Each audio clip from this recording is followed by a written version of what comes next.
여러분 안녕하세요. 기쁨을 읽어드리는 책 읽는 희입니다. 오늘은 회개와 믿음 마지막 장인 제9장 요셉의 눈물을 읽어드리도록 하겠습니다. 제9장 요셉의 눈물. 요셉의 형들이 요셉을 팔아 요셉이 애굽으로 끌려가 종이 되었습니다. 형들이 자기 동생인데 왜 그렇게 미워하고 못 죽여서 안달이었는지 모르겠습니다.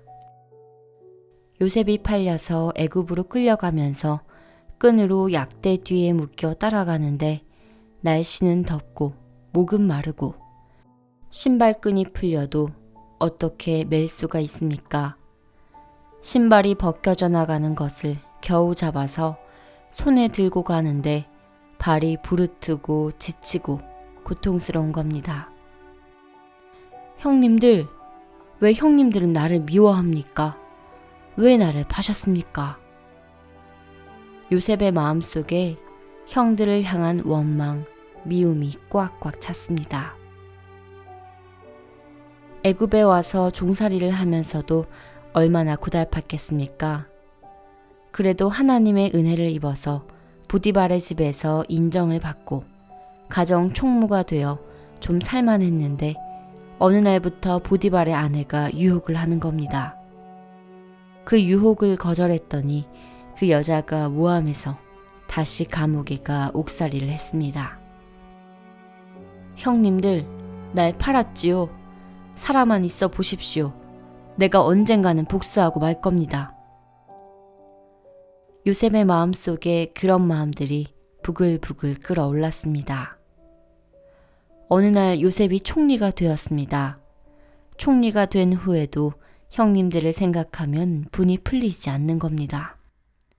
총리가 되어 결혼해서 아내가 아이를 가져 배가 불러오는데 하루는 아내가 묻습니다. 여보, 아기를 낳으면 이름을 뭐라고 짓지요? 글쎄, 뭐라고 짓지? 그때 요셉이 가족 생각을 했습니다. 아버지는 잘 계실까? 형님들은 날 팔아먹고 어떻게 지낼까? 그러다가 옛날에 꾼 꿈이 생각났습니다. 요셉이 곡식단을 베어 묶어놓으니까 자기 곡식단은 일어서고 형들 곡식단은 자기 곡식단에게 절하고 하늘에 있는 해와 달과 11별이 자기에게 절하고 그 꿈을 요셉이 생각하다가 깜짝 놀랐습니다. 야, 내가 총리잖아. 그 꿈이 이루어졌네. 그 꿈대로 내가 총리가 됐네. 그 꿈대로 형님들이 내 앞에 와서 절하게 됐네. 해와 달과 별들이 세상이 나에게 와서 절을 하네. 그래, 하나님이 나를 총리로 만드시려고 아버지가 나를 사랑해서 애굽으로 안 보낼 것 같으니까 형님들이 나를 미워해서 애굽에 팔게 하셨구나. 형님들이 그냥 나를 미워한 게 아니고 하나님의 뜻이었구나. 그런 걸 모르고 내가 형님들을 원망했구나. 그 하나님의 뜻을 알고 나니까 요셉의 마음속에서 형들을 미워하고 원망하던 마음들이 다 사라졌습니다. 아내가 다시 와서 묻습니다. 여보, 아들 이름을 생각 안 했어요? 므낫세라고 짓자, 므낫세. 므낫세가 뭔데요? 므낫세, 잊어버린다는 뜻이야. 왜 아들 이름을 잊어버림, 므낫세라고 지어요? 이제 형들을 향한 미움이 다 잊혀졌어. 형님들이 왜 나를 팔았는지 모르고 형님들을 미워했는데 이제는 내 마음에 형님들을 미워하는 마음이 없어. 복수하고 싶은 마음이 없어. 나 형님들을 사랑해. 나 이제 다 잊어버렸어. 이름은 므낫세야. 잊어버림이야. 잊어버림. 야, 므낫세야. 잊어버리마. 요셉의 마음속에서 형들이 자기를 판 그 악한 죄를 하나도 기억지 않고 잊어버리게 되었다고 아들 이름을 므낫세라고 잊어버림이라고 지었습니다. 흉년이 계속되었습니다. 7년 풍년이 지난 뒤 흉년이 되어서 애굽 전국과 근방 나라들이 양식이 다 말라버렸습니다. 이스라엘 땅에도 흉년이 들어 요셉의 아버지 야곱과 형들도 배가 고프니까 애굽에 양식이 있다는 소문을 듣고 애굽으로 양식을 사러 왔습니다. 요셉이 총리가 되어서 뭐 할 일이 없어서 양식을 팔았겠습니까? 그런데 요셉이 양식을 팔고 있는 겁니다. 그러니까 밑에 있는 사람들이 자꾸 권합니다. 총리님, 이 일은 저희들이 해도 안 되겠습니까? 총리님은 가서 좀 쉬시지요. 걱정하지 마. 외국 사람들에게 양식 파는 것은 내가 할 거야. 왜 그랬겠습니까? 요셉은 틀림없이 형들이 양식을 사러 올 줄 알았습니다. 그래서 매일 양식을 팔면서 살핍니다. 잘 되어줘라. 그런데 당신 어디에서 양식 사러 왔어요?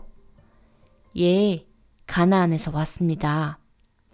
가나안은 기근이 심한가요? 말도 못합니다. 양식이 없습니다.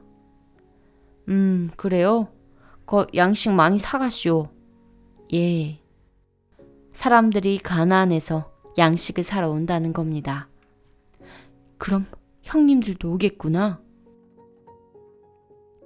드디어 어느 날 형들이 양식을 사러 온 것을 보았습니다.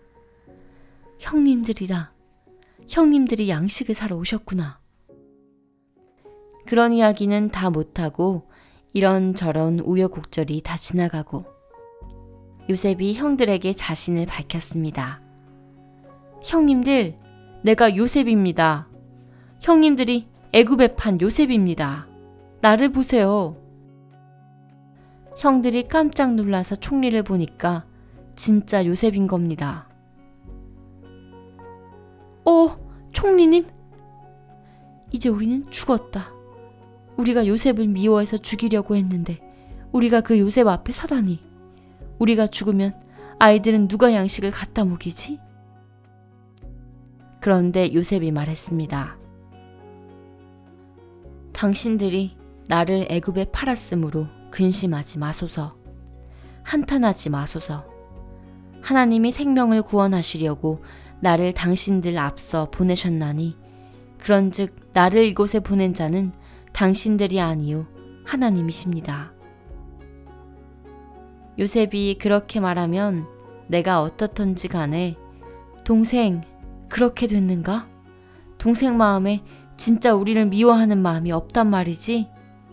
동생 고맙네 고마워 하고 형들이 요셉과 화목된 마음으로 살았으면 얼마나 좋습니까? 한 집에 살면서도 같이 애굽 땅에 살면서도 형들이 늘 요셉이 우리에게 보복할지도 몰라. 요셉이 우리를 죽일지도 몰라. 하는 마음을 가지고 있었다는 것에 요셉은 얼마나 괴로웠겠습니까? 얼마나 슬펐겠습니까? 이제 우리 마음을 돌이킵시다. 하나님이 기뻐하시게 생각을 바꿉시다. 요셉의 형들이 보기에는 요셉이 보복할 것 같아도 그 마음을 믿지 말고 요셉의 말을 받아들여야 하듯이 내 죄가 있는 것 같고 내 죄가 사해지지 않은 것처럼 느껴지더라도 이제는 내 생각을 좀 무시하고 살아계신 하나님의 말씀이 뭐라고 하시는지 그것을 받아들이자는 겁니다.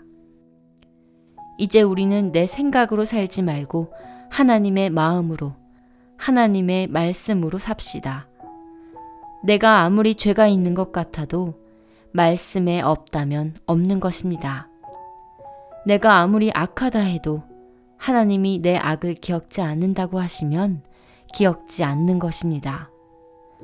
이제 우리가 나를 믿지 않고 내 생각을 믿지 않고 하나님의 말씀을 믿는 그것이 하나님을 기쁘게 하시는 것입니다. 여러분은 누가 뭐라고 하든지 다른 말 듣지 말고 여러분 자신의 생각도 듣지 말고 하나님의 말씀을 그대로 믿으십시오. 하나님은 나를 의롭다고 하셨어. 하나님은 내 죄를 기억지도 않는다고 하셨어. 예수님의 피로 내 죄를 눈처럼 희게 씻었어. 물론 나는 죄를 많이 지었지만 이제 난 죄인이 아니야. 여러분이 여러분 생각이 아니라 그런 믿음을 가질 때 하나님이 가장 만족해 하시고 예수님이 내가 십자가에 못 박혀 죽기를 잘했다. 그래서 저 많은 사람들이 죄에서 벗어났구나 하고 정말 기뻐하실 줄 믿습니다. 이제 우리는 주님을 근심되게 하지 맙시다. 이제 여러분은 성령을 근심되게 하지 말고 여러분 생각을 다 버리고 하나님의 약속을 믿는 믿음 가운데 서게 되기를 바랍니다.